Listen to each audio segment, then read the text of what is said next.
In this video, we're going to talk about one of the most important features in Prodigy Connect and probably the single most important aspect of getting you prepared for boards more quickly and more efficiently. And that is called My Review.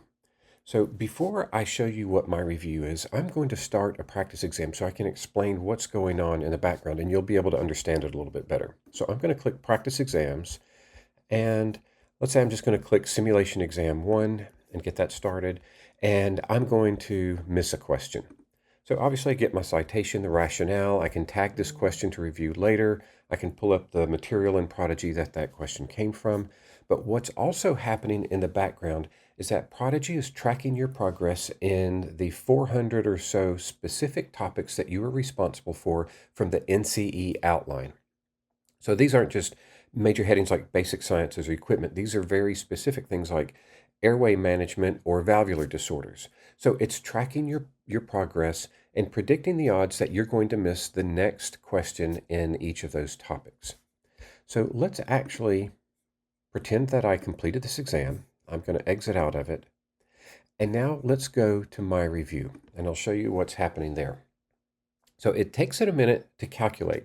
There's a very important calculation that it's actually doing. So remember I just mentioned that it's tracking your progress in every one of those hundreds of categories that you've been exposed to, and it's comparing the percentage that you get right with the chances that that topic will actually appear on the exam.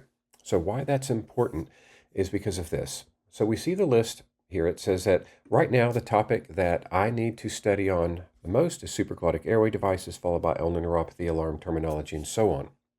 So what it's saying is that right now, the type of question or the topic that I am most likely to both see on boards and miss is supraglottic airway devices, followed by these topics below it. So if I go in and I study supraglottic airway devices, to where I just know this material cold, and I go in and take subsequent exams, then I should improve in supraglottic airway devices, and it will start to drift down the list as the next statistically most relevant topics percolate up to the top.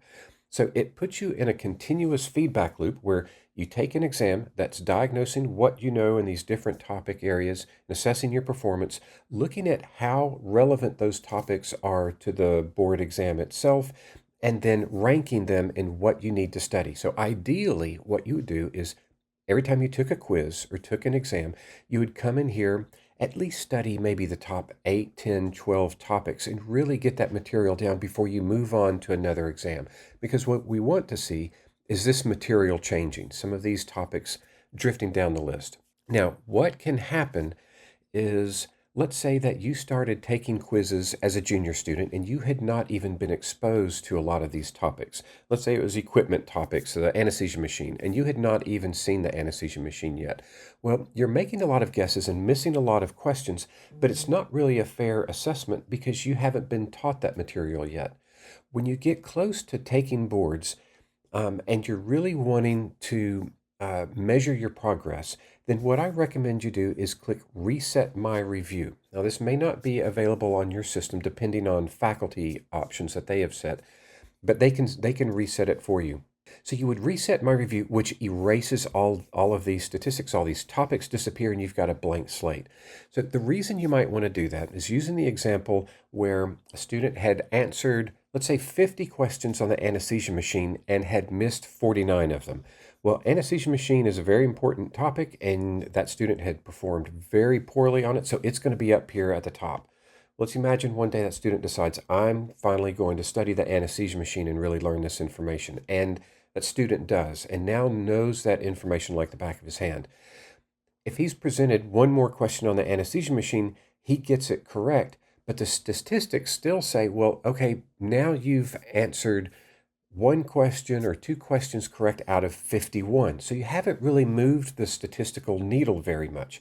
That's where you would want to say, okay, I need to reset my review. I've just got a lot of bad data in there. And that's when you would want to do that. So if we look down at the topics at the bottom here, like say we have patient safety initiatives or vaporization, then what's actually being calculated for the topics that are at the very bottom is either you are performing very well at them, so you need to focus on other topics where you can gain more points on the exam, or that topic is just very, very unlikely to appear on boards. So the way these calculations work is, let's say, for example, you were doing pretty well in airway management and you were doing very poorly in valvular disorders. When the system makes the calculations, it may determine that, hey, you know what? Even though you're doing a little bit better in airway management, you were so much more likely to get a question on airway management that statistically you still need to study it first before you move on to vaporization. Sorry, to valvular disorders. So I hope that that makes sense how that works. And I really encourage you to put yourself in that feedback loop of take an exam, go back to my review and study those topics at the top before you move on to another exam, because that's the fastest and most efficient way to narrow the gap between the information you have and the information you need to make a passing score on the exam.